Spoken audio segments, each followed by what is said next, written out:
Mesdames et messieurs, bonsoir. Merci de vous joindre à nous à l'échiquier international. Vous êtes bien en direct de Al24 News. Parler des crimes de la colonisation, de la réparation ou encore de reconnaissance devient un impératif aujourd'hui et surtout par les temps qui courent et qui rappellent étrangement que les procédés du colonialisme dans l'avélissement des populations n'a pas beaucoup changé avec le néocolonialisme, un concept de l'emprise coloniale revu au goût des exigences modernes dans des guerres hybrides où la technologie se substitue à l'homme mais avec la même horreur. L'Algérie, pour avoir subi à travers son histoire les affres du colonialisme, peut aujourd'hui peut-être prétendre aujourd'hui, comme je le disais, être en tête de file pour exiger reconnaissance et réparation. Mais de quelle manière? Tout de suite les détails.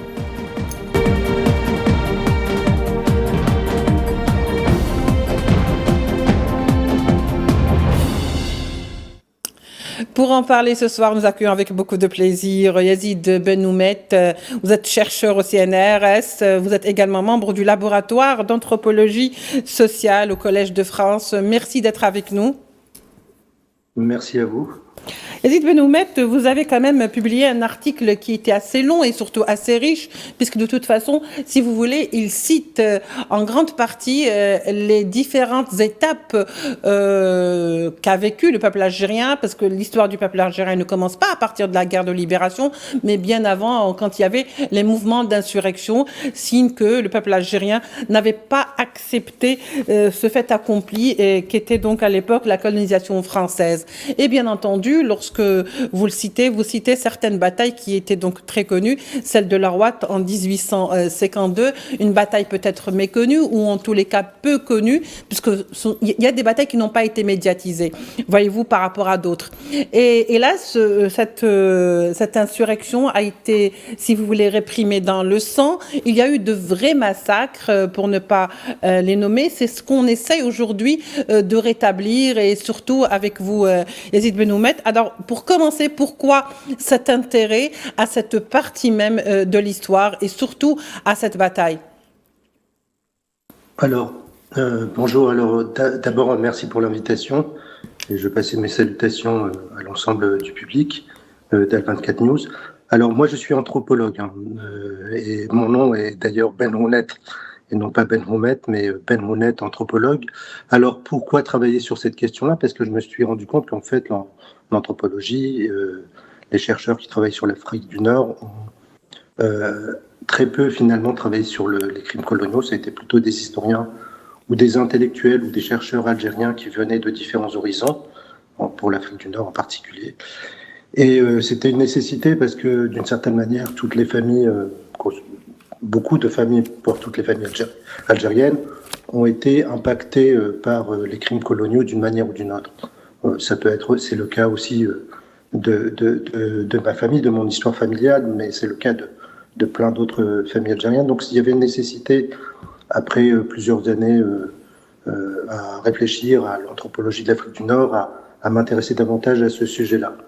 Et l'article dont vous avez parlé, dont vous avez mentionné la publication, est un article tout récent là, qui est paru juste hier, mais qui a été déposé il y a plusieurs mois de cela dans le Journal of Genocide Research, qui est l'une des revues scientifiques de référence sur les questions du génocide. Et ça parle pas simplement du génocide, je ne parle pas de bataille de Larouat, moi je parle du génocide de Larouat, mais du génocide de Larouat repris dans son contexte global, dans le contexte de la politique exterminatrice de la colonisation française en Algérie. Et je m'appuie pour cela en bonne partie à ce que nous avait déjà enseigné un grand historien algérien, Mustapha Lashraf, dès 1965, qui lui-même, dans son ouvrage Algérie, Histoire, Nation, Société, expliquait qu'il fallait faire le lien entre la guerre de libération nationale et la première guerre d'Algérie, la guerre de conquête, et qu'il y avait une continuité, des similitudes entre ces deux moments, entre le début de 1830 et la fin 1962, dans les politiques exterminatrices mises en place par la France. Oui, très bien. Yazid Benhounet, alors bien sûr, on parle d'une insurrection à l'époque, on parle également... Au fait, c'est un cheminement qui ressemble à peu près à beaucoup de villes algériennes qui se sont donc insurgées contre le fait accompli du colonialisme. Aujourd'hui, l'Algérie, cette semaine dernière, a accueilli toute une conférence internationale qui parle justement de la criminalisation du colonialisme. Elle parle également de réparation, de reconnaissance. Lorsqu'on parle de réparation, par exemple, et lorsqu'on parle de reconnaissance, on sait que c'est un travail qui donc demande, c'est-à-dire un travail de longue haleine. C'est pas du jour au lendemain qu'on va obtenir gain de cause. Mais pourquoi insister sur cet aspect aujourd'hui? Pourquoi est-il nécessaire de faire ce travail pour une réparation et une reconnaissance? Et bien sûr, définir qu'est-ce qu'un crime colonial. Yazid. Oui. Alors, déjà, j'étais assez content qu'il y ait eu cette réunion d'organiser à Alger c'est le ministre des Affaires étrangères, M. Attaf, qui était à la manœuvre, si j'ai bien compris, mais Oui.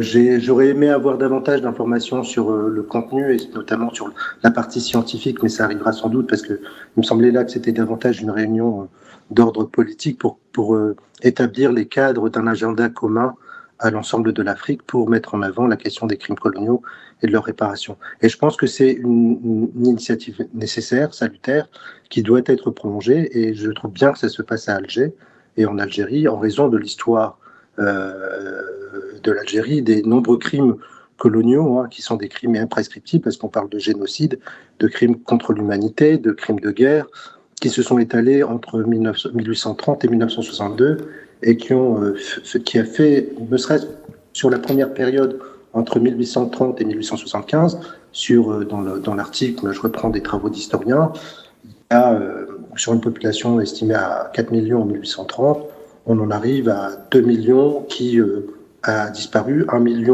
600 000 à peu près du fait des guerres, massacres, famines, et 300 000, à peu près 350 000 réfugiés qui sont partis s'installer ailleurs, donc en Tunisie, au Maroc ou ailleurs, en raison des guerres. Donc il y a la nécessité de faire un travail, mais moi, ce que j'aimerais, c'est de mettre en avant un vrai, j'en avais parlé avec différents collègues en Algérie, j'avais même publié dans des articles en Algérie, dans la presse algérienne, notamment dans Le Soir, il y a la nécessité, il y a la nécessité politique de mettre l'agenda des crimes coloniaux, des réparations, mais la nécessité aussi de mettre en place un institut d'études avancées ou un centre de recherche international sur le colonialisme et les crimes coloniaux qui soit basé à Alger ou ailleurs en Algérie, mais qui ait une envergure panafricaine, voire internationale. Parce qu'il faut faire parce que des recherches sur le colonialisme, sur les crimes coloniaux, les Algériens, il y en a plein. Il y a plusieurs recherches qui ont été faites, soit au niveau local, soit au niveau national. Je parlais de Mostefa Lachref, mais il y a aussi les travaux de M. Khiati et de bien d'autres. Mais malheureusement, ces travaux ont du mal à dépasser le cadre national. Il faut pouvoir les faire discuter dans des arènes internationales, dans des grandes revues scientifiques, pas simplement francophones, mais internationales, notamment anglaises, anglophones. Donc c'est pour ça qu'il faut mettre en place vraiment une vraie stratégie et un vrai institut d'études avancées, voire un grand centre de recherche internationale sur les crimes coloniaux et le colonialisme, pour faire avancer ce sujet. Après, sur la question, pour avoir d'abord accès à la vérité et à la justice, qui est la vérité qui est la première des justices, et faire remonter l'ensemble des savoirs qui sont produits en Algérie et plus largement en Afrique dans l'arène internationale. Oui. Donc l'idée, ce serait de faire dialoguer les chercheurs locaux, nationaux et internationaux sur ces sujets-là à partir d'Alger ou à partir de l'Algérie. Après, sur la question des réparations, là, il y a différentes stratégies, à mon avis, à avoir. C'est-à-dire que il y a la question déjà des victimes directes. Il en reste encore, les victimes des essais nucléaires. Allegheny, par exemple. Oui, Allegheny, Heinecker, les victimes des mines antipersonnelles qui ont été mises en place tout le long de la frontière par l'armée française, les victimes de tortures et autres crimes contre l'humanité qui ont été perpétrés pendant la guerre de libération nationale. C'est aux victimes, et plus largement aux victimes africaines encore vivantes, ou alors à leurs proches, c'est à eux de savoir quel type de réparation ils demandent, et aux États africains, y compris algériens, de les appuyer. Ensuite, il y a un travail de... Oui, allez-y. Il y a un travail de plus longue haleine, c'est-à-dire aussi un travail... Là, récemment, il y a eu des procès ou alors des reconnaissances qui ont été établies en Europe, notamment en Belgique, s'agissant des enfants métis au Congo. Il y a eu un procès qui a été mis en place il y a pas longtemps avec des réparations à l'égard de victimes. Il y a eu la reconnaissance du génocide des Herero et Nama en Namibie de la part de l'Allemagne avec des mesures de réparation. Donc il faut aussi mettre en avant les autres crimes coloniaux et exiger des autres pays européens, notamment la France, la Grande-Bretagne et l'Espagne ou le Portugal, d'avoir tout au moins une certaine reconnaissance des crimes perpétrés. Au fait, l'objectif serait bien sûr une reconnaissance et une réparation, mais ce qu'on exige aujourd'hui, c'est aussi les reconnaître comme étant un crime d'État. Ce sont des crimes d'État. Ce ne sont pas quand même des colons qui ont agi de leur propre gré. Ce sont des crimes bien organisés et bien étudiés, avec des généraux et bien sûr une armée bien instituée. Oui, effectivement, ce sont des crimes qui sont des crimes d'État, des crimes imprescriptibles. Il y a des responsables politiques au plus haut niveau, qu'il s'agisse des premiers génocides perpétrés entre 1830 et 1847, le génocide de l'Arwat également, qui a été perpétré par le général en chef Pélissier, qui était aussi responsable, en tout cas celui qui a perpétré les enfumades de Dahra. Il était colonel au moment des enfumades de Dahra de 1845. Il se retrouve général en 1852 dans le génocide de l'Arwat. Donc c'est quelqu'un qui a été promu. Voilà.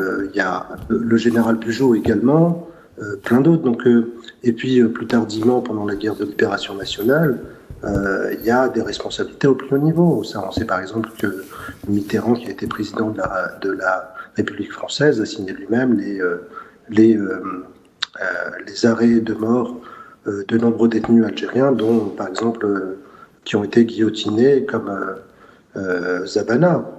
Zabana, je ne suis pas sûr que ce soit lui qui était à ce moment-là le ministre qui a signé, mais il en a signé pas mal lors de la guerre de libération nationale, lorsqu'il était ministre de la Justice.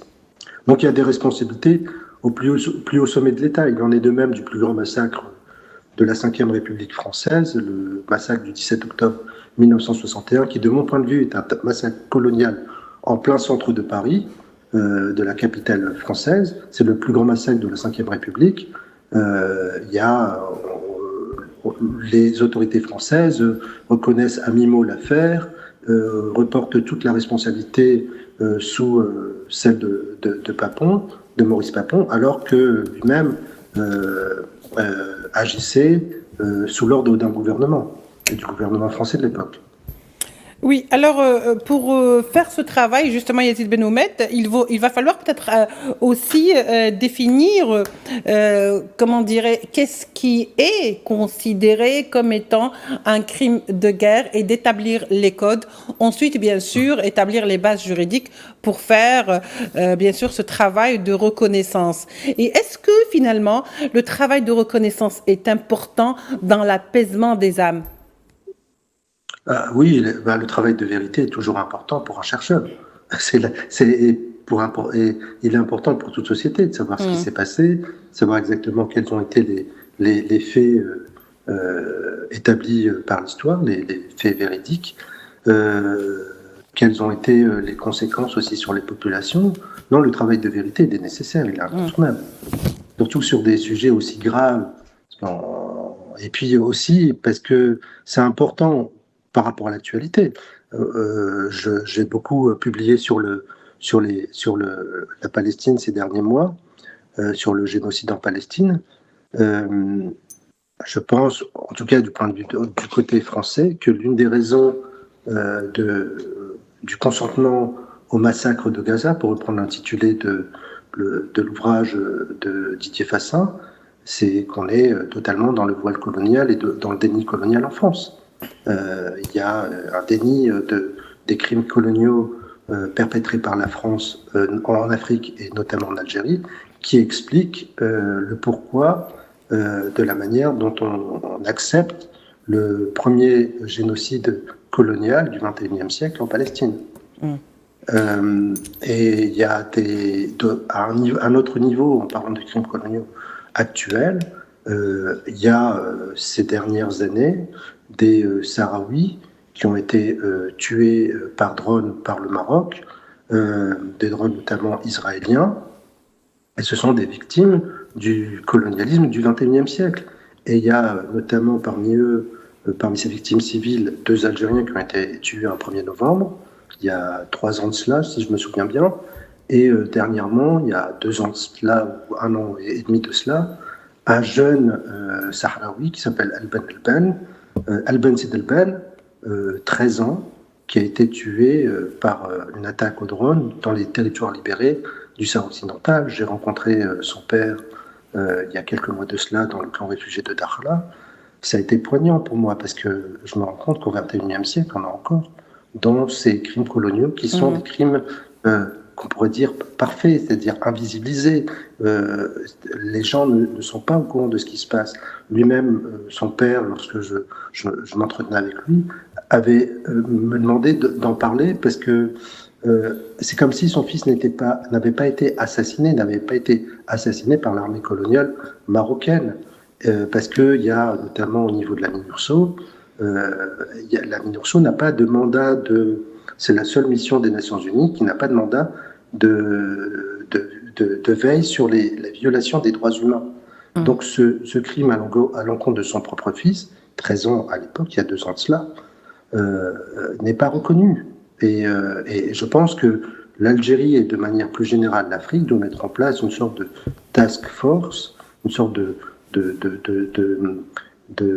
bureau juridique, ou je ne sais pas quelle est la structure la plus adéquate pour défendre les droits des victimes des crimes coloniaux passés, mais aussi présents, ceux actuels au Sahara occidental et ceux en Palestine ou ailleurs en Afrique.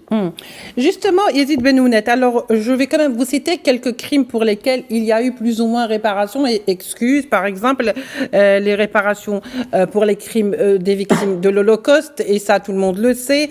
Il y a également les réparations pour les victimes de l'esclavage et de la colonisation, avec beaucoup de réserves. On verra par la suite pourquoi. Il y a eu aussi des excuses officielles du gouvernement japonais pour ce qui a été appelé et qui est appelé aujourd'hui les femmes de réconfort pendant la Seconde Guerre mondiale, un scandale qui a éclaté, et donc il y a eu quand même des excuses. Et puis il y a les réparations pour les victimes de la dictature militaire en Argentine, et surtout pour les crimes d'État commis par les États-Unis à Abu Ghraib et à Guantanamo lorsqu'il y a eu la guerre en Irak. Alors on ne pipe pas mot, on ne dit pas un seul mot sur les histoires de colonialisme, c'est-à-dire français, que ce soit en Afrique du Nord ou bien en Afrique noire, et ce n'est pas c'est pas d'une manière péjorative, mais je veux dire là où il y a eu ce qu'on appellerait les dernières guerres d'émancipation et d'indépendance. Pourquoi pensez-vous que sur cette question il y a comme une sorte d'occultation, une sorte d'omerta? On refuse jusqu'à jour d'aujourd'hui d'appeler ce qui s'est passé par exemple en Algérie guerre d'Algérie.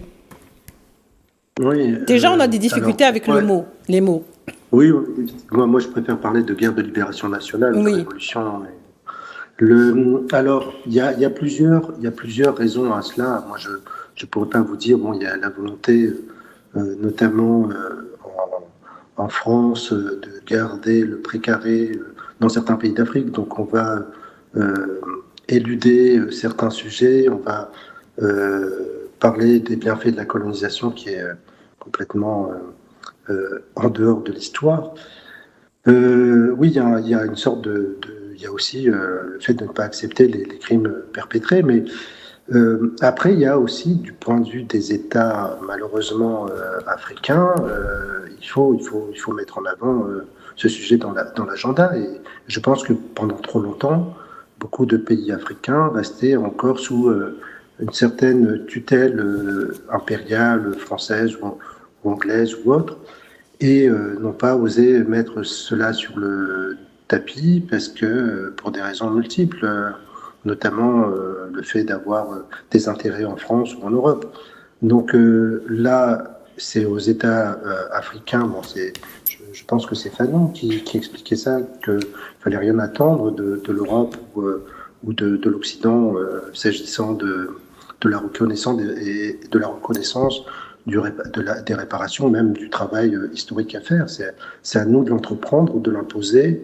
Il y a plusieurs stratégies à adopter. Il y a aussi une stratégie panafricaine à développer pour mettre en avant ces sujets-là et les imposer dans l'arène scientifique, dans l'arène politique, dans l'arène diplomatique.